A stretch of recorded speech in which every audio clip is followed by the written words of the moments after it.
des comptes ak li nga xam nekk moo di tolluwaay wi depuis l'étranger maître Moussa Bocar Thiam brise le silence et contre-attaque face aux accusations qui pèsent sur lui.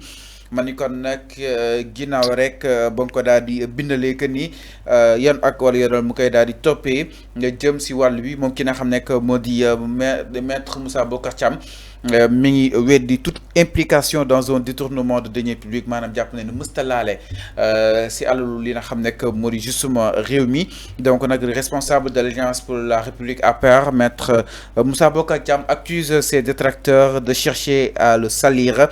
Ceux qui rêvent de me voir comparaître devant la Cour de justice doivent d'abord asseoir une accusation crédible, sérieuse, apolitique avec des indices graves et concordantes. Arfan moom ba tey mu daal di jàpp ni nag mu adapté benn ton bu provocateur waaye tam bu ironique. Maître Moussa Thiam moom jàpp na ni cet acharnement n'a que des soubassements politiques. Cité dans un marché controversé de 2,4 milliards de nos francs pour l'aménagement du parc des technologies numériques, l'ancien ministre fait actuellement l'objet d'une enquête patrimoniale approfondie. mu nekkoon ñiitu li nga xam nekk moo di bërëb ba di DG ba di ki nga xam nekk moo di ba moo ko mettre en cause par rapport ak yooyu di li nga xam nekk moo di PMA yoo xam ni itam jot nañ ko te ba tey jii defuñu si dara donte jot nañ li nga xam nekk moo di décharge. Alors enfin moom jàpp na ne ñi koy yéene pour mu ñëw foofu si haute cour de justice bu yeboo neen defaraat seen toogaay. parce que dafa daw. waaw mais loolu la war a soutenir. ni ñu défier parce que man damaa daw. loolu la war a yokk ci lu mu wax. ñu may yéenee ma ñëw ci haute cour de justice doo leen ma gis parce que man Moussa Bocar Thiam damaa daw. damaa dem France. non loolu la war a wax loolu la war a wax. non loolu la war a wax. da ngay ne man damaa daw. comme Madiambal Diagne nu mu dawee. Mame Mbaye Niang daw. Doudou Ka daw. Macky Sall daw. Amadou Sall daw. comment dirais-je Mamour Diallo. Mamour Diallo daw. Amadou Sall daw. Macky Sall daw. Mame Mbaye Niang borom Canada mu daw. Moussa Bocar Thiam loolu la dawee. il faut le dire aux gens parce que boo nee ñi yaakaar ni que man dinaa ñëw taxaw devant la haute cour de justice mën ngeen dem toog parce que man Moussa Bocar Thiam du ma ñibbisi damaa daw. il faut le dire. non waxul du ma ñibbisi waaye dafa ne. non dafa daw loolu la bëgg a wax. alors Fallou le parc national des technologies numériques. état moo ko moom. c'est une institution publique. c'est un programme public. ñu dénk ko benn nit. dafa état def fa xaalis bu bare. déglu bu baax. non déglu bu baax li may wax. de la communication des télécommunications. mu nekk ministère de la communication et des télécommunications. moom Moussa Bocar Thiam. état du Sénégal jël xaalis bu bare. dénk ko le parc national de technologie numérique mu ne ko yow Moussa Bocar Thiam comme tu es le ministre de la communication et des télécommunications dinaa la jox xaalis bi pour nga développer déglu bu baax de nga développer le parc développer parc boobu parce que on doit passer de l'analogie au numérique te presse bi il faut nga jàppale ko ci le parc national des commandes de technologie numérique yow ñu jox la nga ñu dénk la loolu Fallou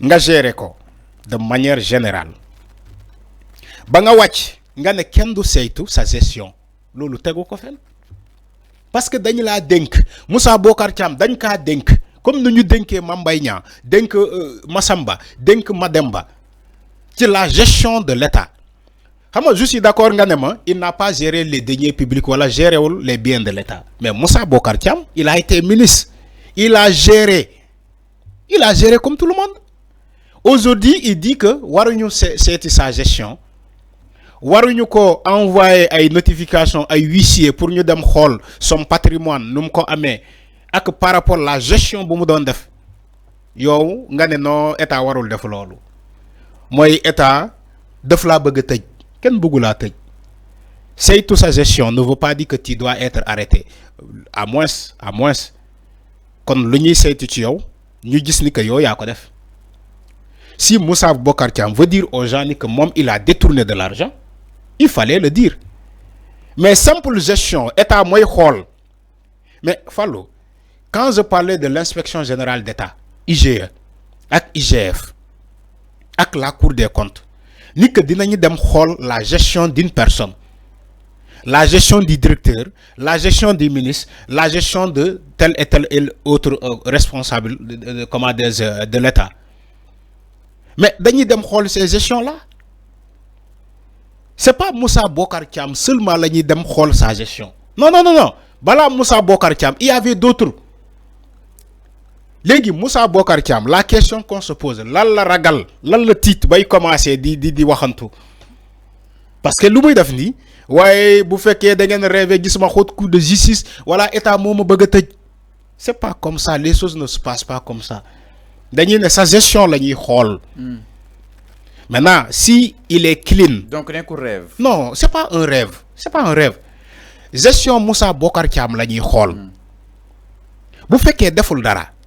Mais kenn du ko topp. Kenn du ko topp. Dañ koy bàyyi mu continuer France fu mu nekk. Wala ñu ne la demal ñibbi.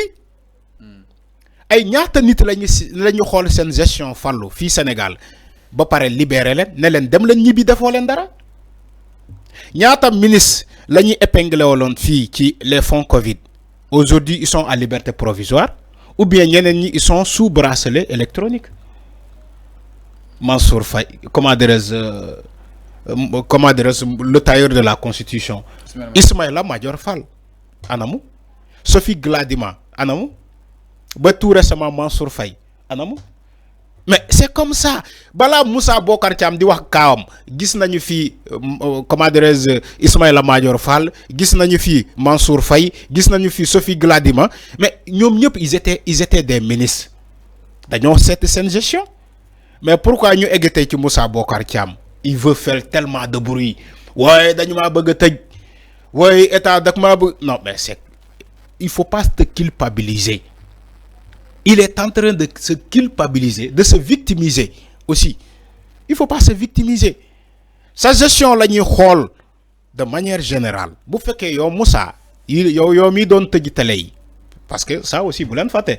Moussa mi moo doon tëj télé yi fii. Moussa mi moom moo doon tëj télé yi fii. Moussa moo doon tëj wifi internet bi moom moo ko doon coupé. TikTok bi Moussa mi du keneen Moussa mi moo doon tëj internet bi moo doon tëj télé yi moo doon wax avec arrogance ne télé yi boo defee li dama lay tëj ne Walfadjri boo defee dama lay tëj. Mais ce Moussa là aujourd'hui ñoom ñooy victimisé wu dinaan wooye dañu maa bëgg a tëj sénégalais kaay leen jàppale ma kaay leen ma taxaw état moo ma bëgg a tëj wala maa ngi France du ma ñibbisi. Mais dama leen di jox benn information fallu gis nga ñiy daw nii yëpp bu yeboon dañuy préparer état mu ngi ci seen tànk. ma wax la ko fii ñi daw dem France bu yeboon nañu préparer seen défense parce que état mu ngi ci seen tànk dañ leen rapatrier ñoom ñëpp Sénégal. xam nga waxoon naa ko fii ci les conventions les coopérations judiciaires ba juriste bi ne ma non les pays qui ont signé des coopérations judiciaires avec le Sénégal ils ne sont pas obligés ma ne ko d'accord ils sont pas obligés de coopérer mais compte tenu des conventions compte tenu des coopérations judiciaires qui ont été signées mais il faut aussi remplir ta part de responsabilité. On ne signe pas des conventions pour ni rien du tout. On ne signe pas des coopérations pour rien du tout.